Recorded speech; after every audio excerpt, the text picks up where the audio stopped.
Hello and welcome to Advertising Report Card. My name is Michael Ensor, and today we have a very special report card. This report card specifically is going to be going over OvationUp.com. Ovation is a customer survey and review generating tool for restaurants. Now, Ovation has its own specific niche in the market of otherwise a very competitive reputation management industry.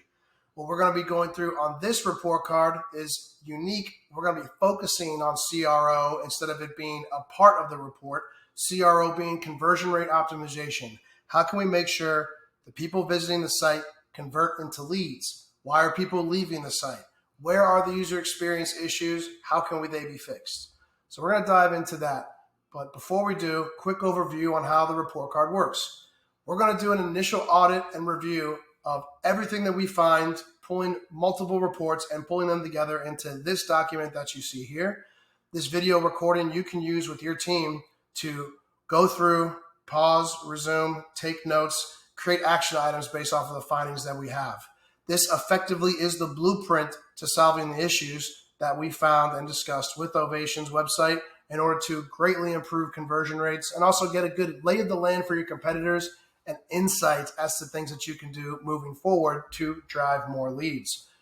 After you receive the video and go through it, we'll have our one-on-one direct session with your team and myself and ours. And what we'll be doing is answering any questions you have, going through additional competitors you might want us to, looking at anything else that you may find as interesting based off of what we found. And then thereafter, we give you next steps on the best way to implement what we find. Your link to your assets and your reports will be listed here. And what our goals and objectives are, again, as mentioned, are looking at the website conversion rate optimization and what's keeping it from converting, as well as some reference points with SEO and social ads, specifically because content marketing on the site, similar to how the site is laid out, the color of the button, the call to action, the actual content strategy and how customers are relating to what your messaging is on your site, very important for conversions. To get a frame of reference, looking at how people search on Google for what you provide and looking at what your competitors are saying to their customers is going to help all provide a good frame of reference. With the goals of this are improving the conversion rate, optimizing the messages, isolating the call to actions, recommending and introducing heat mapping to the site so that you can come up with objective data on your own that will help you figure out how people are utilizing the site. And then look at the way that people are searching on Google to match your customer intent, as well as looking at your competitors and seeing what they're doing so we can all have a good idea of what people are looking for. So what we ended up doing on this specifically is screenshotting each area and providing a list of recommendations, which we're going to go through right now, starting with the homepage above the fold feed. So when we say above the fold, think of a newspaper. When you have a newspaper and you get it, all you see is that front without it being unfolded. If you were to scroll down, that's like opening a newspaper to see the full front part of it. Main things that I wanted to talk about here are the headline and the CTA look decent. There's an accentuation on Actually and the #1 guest feedback platform, so there's validation. There's the visual accentuation with the yellow underline, the italics. Now, these things can be tested, but in general, they are highlighting things that are emphasis, actually meaning that this is something that's different from other providers. And then also you have validation based off of the ranking because it was voted #1. The one thing I was thinking about specifically are two things actually. One is the call to action button. The headline, very visual, very stunning. The sub headline, good as well. The text, kind of hard to read. It's, I don't want to say it's like a gradient transparency on the black. I think it's just the font and the size and then the font weight itself. I would consider making that a little easier to read. Also, in this area, you have a lot of negative space underneath the button. It might almost serve your purpose to take this paragraph and parse it out into maybe 3 bullet points and then have Ovation as your digital touch with the trademark term underneath it. Another thing I was looking at is the button itself.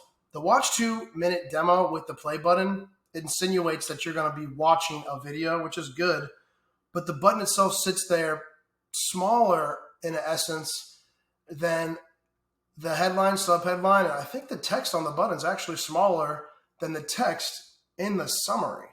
The button should be nice, large, big. What I would be looking for is for people to look at this and immediately look at the button, because you want people to take that click and take that action. The button's too subtle. I would change that. I would make it bigger. Also, Ovation's color is blue and the brand is blue and the buttons are blue. Blue in itself is a great color. It's my favorite color.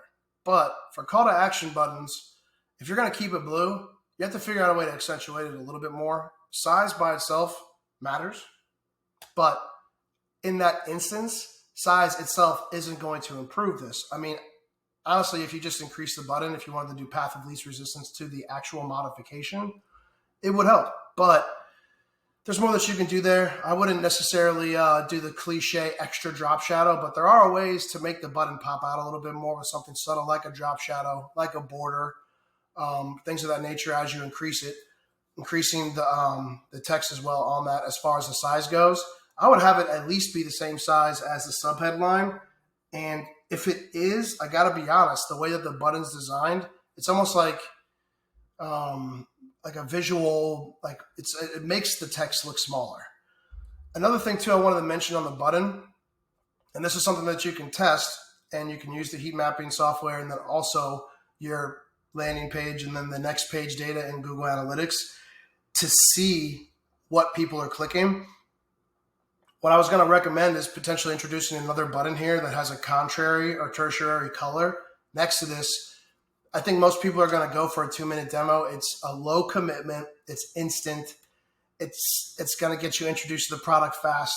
I like that. I think that the call to action is good. It's just, since the button's small and if you don't want to increase the size, one thing you could do is try introducing that button. Now, where would that button go? What you would want to look for is who is going to the next page. So like if people are getting to the homepage, they have the option to schedule a demo or go to this landing page, which these two buttons actually link to two different pages that are different, which we'll go over here shortly. But what are people going to in the navigation? Pricing. So that could be the button.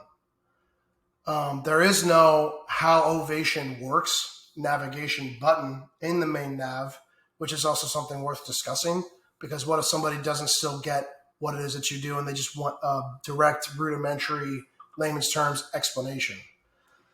So with that being said, there's an option here that you can do is either improve this button or add one, but I would definitely work on this section. And then the other thing I was going to mention is the 3-phone story. I get the story. I get the reference. How was your experience? You know, is that if this is really your core offering, these emojis, and that's how you want to brand yourself and you really want that up front, I get it. But the result of the person being unhappy, you resolving it, issuing the coupon, and then the redemption of said coupon is the end result. I get that there's like a visual representation here that is attempting that modern iPhone 13 or whatever model this iPhone is, and the first, second, third step. The actual end result of what people are signing up for is being hidden. So if you really wanted to tell the story subconsciously of what people can expect from your platform, I would consider modifying this area a little bit and seeing what it is that you could do to improve this. And one way that you could is creating a GIF showing the actual movement of this process taking place, modifying it because you can't go from screen 2 to screen 3 just inherently on your phone, but having a more visual representation of the process of what's going on so that people can really get a good idea of this and that you're ending and accentuating the positive results of the service. Next, what I wanted to talk about is the homepage above the fold on mobile. So it might not seem immediately important to pull apart this on both devices, but it's absolutely key. One thing I wanted to point out that's different from the mobile is the sticky header on the schedule a demo. And I like that on your phone, you can see that call to action button right at the bottom. It requires no scrolling. This is very important. Also, look how big the button is compared to desktop versus mobile in comparison to the overall screen pixel density. It's very big. Actually, it's almost full width.